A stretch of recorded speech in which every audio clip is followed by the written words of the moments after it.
जय हिंद नमस्कार।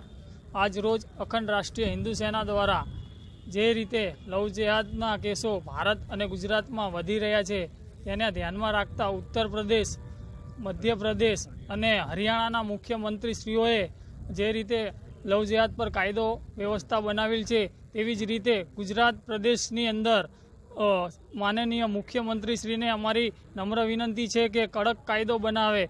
जो सरकार आना पर ध्यान नहीं दोरे तो टूंक समयनी अंदर समग्र गुजरातनी अंदर अखंड राष्ट्रीय हिंदू सेना द्वारा आंदोलन करवामां आवशे। जय हिंद।